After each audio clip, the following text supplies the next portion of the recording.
I hope the congregation will understand that I cannot go and change. So, are you right with me just sharing with you wearing these clothes?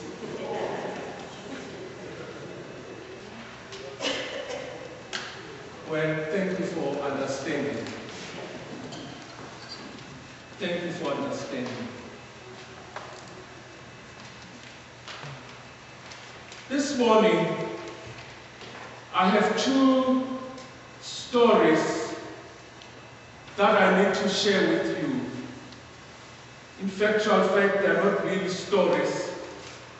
These are some things that I got from some books as I was preparing this message for today, the child who heard the call of God. Now, a book by Robert Holden entitled Happiness Now tells of a husband and wife both in their late 70s who decided after 55 years of marriage to divorce. When their counselor asked them why, the wife issued a catalogue of reasons. He never asks me if I'm happy, said the wife. I assume you were, said the husband. He never says he loves me. I thought you knew I loved you. The wife continued.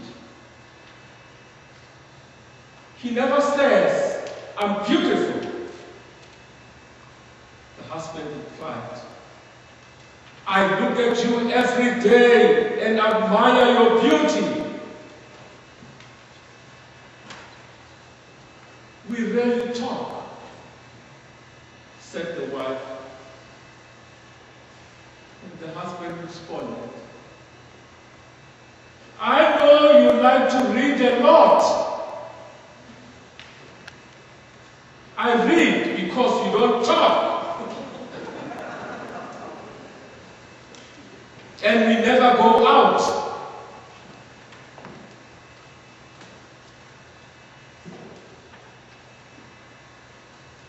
I thought you'd like to stay in. I only stay in because I'm waiting to go out.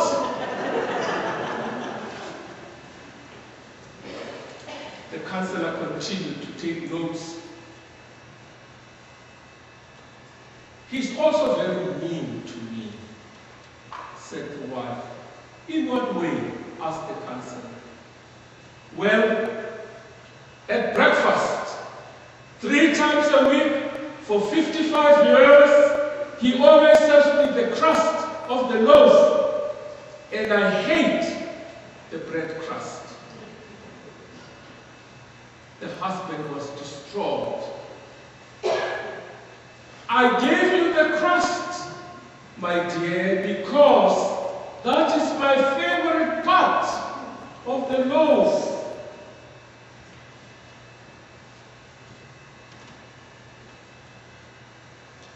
Listening to one another is very important.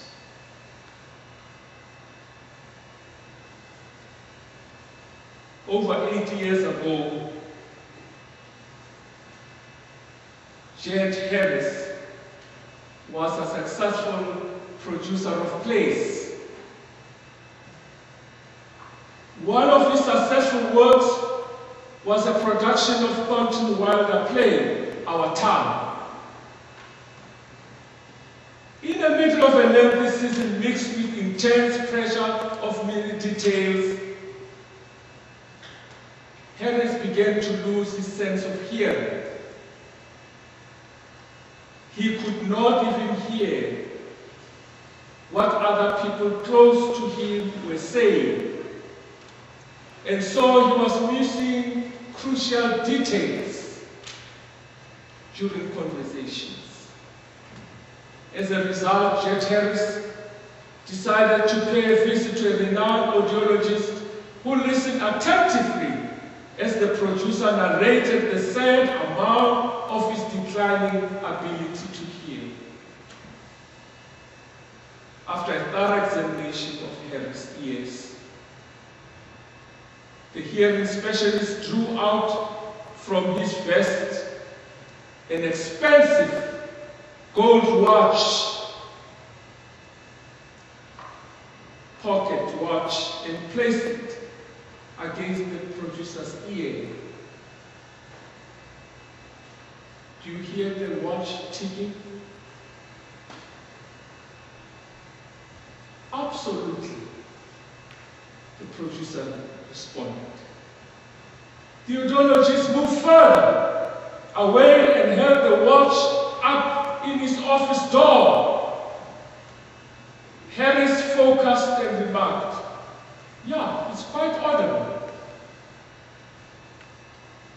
The physician then walked into the next room and asked, "How about now?" It's still audible.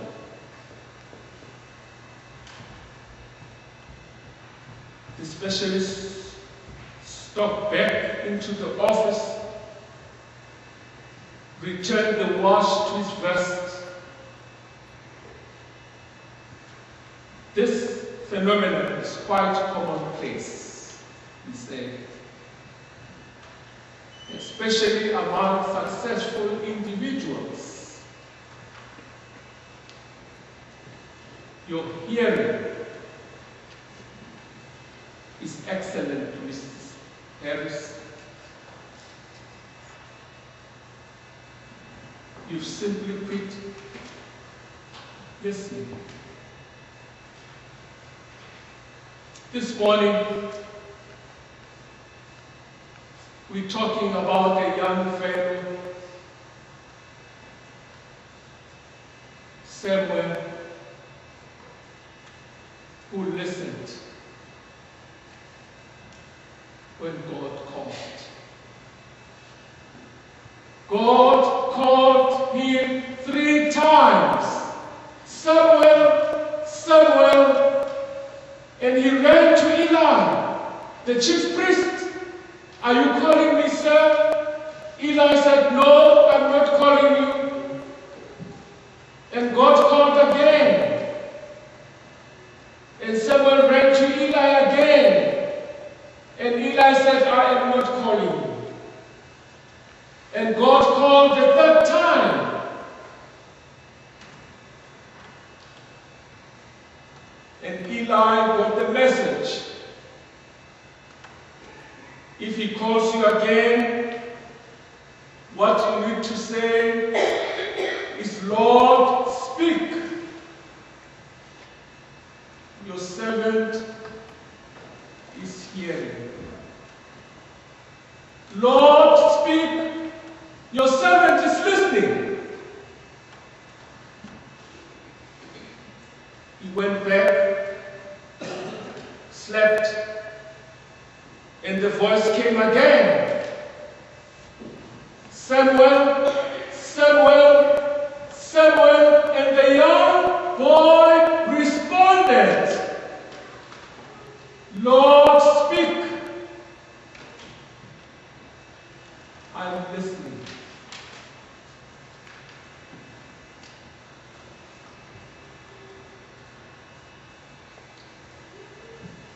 Samuel was a child from a kind of a blended family. His father Elkan had 2 wives. Penina had more children.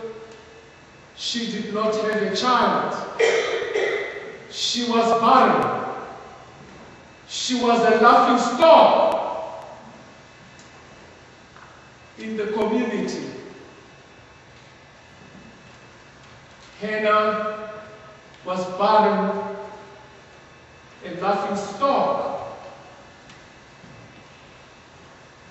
And Scripture tells us that she prayed. She asked for some help. I remember this one Sunday when she was praying, this Sabbath Sunday, when she was praying and the priest came to her and said, "Have you been drinking?"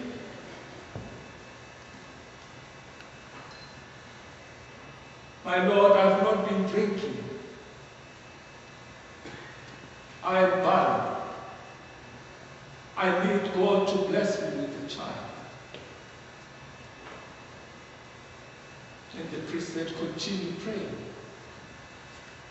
Then we hear scripture tells us also that she conceived and she gave birth to a son and she named Samuel, which means this is God's gift. And when God gave him the child, what did Hannah do? Hannah takes the child and returns it back to God. Sometimes we receive gifts and we don't return them to God. You receive a gift, return it to God. And Hannah returned that gift to God. And Samuel served in the temple. And when he served in the temple, then God called him. When we serve in Strathroy United Church, sometimes God can call us. And God calls us in different ways. And God calls us in different forms.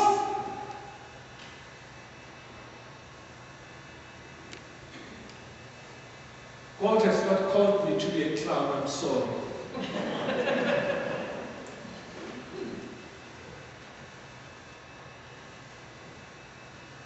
But I know that God has called me to be a person of peace, to be a person who encourages, to be a person who loves and who cares, to be a person who understands. And also, my friends, God has called me to suffer. And thank goodness that I suffered, because without suffering, I would not even know the love of God, that God loves me so much that He cared for me and strengthened me and gave me hope.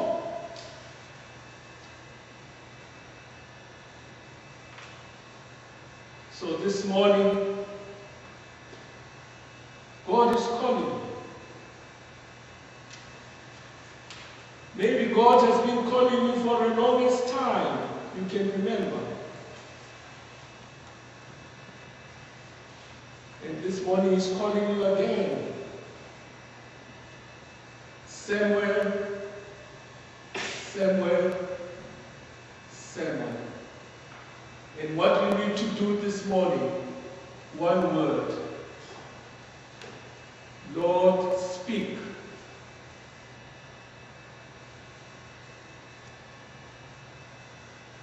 Thy servant here.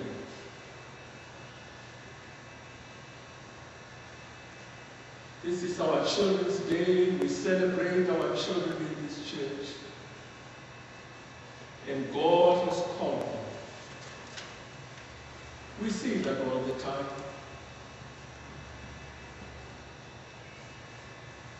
God calls these children. And whenever I ask them to do something for the church, they never say no. They come as they are. And they read and they share. I know that I've always put Cole on the spot many times. Last Christmas Eve service, I put him on the spot. But Cole never said no. He just accepted the call. This is what God is asking us to do this morning. Have you heard that voice calling? What are you saying? Are you like Jack Harris?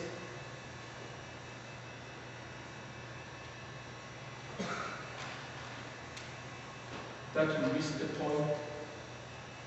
Are you like the husband who missed the point? Or are you willing this morning to say yes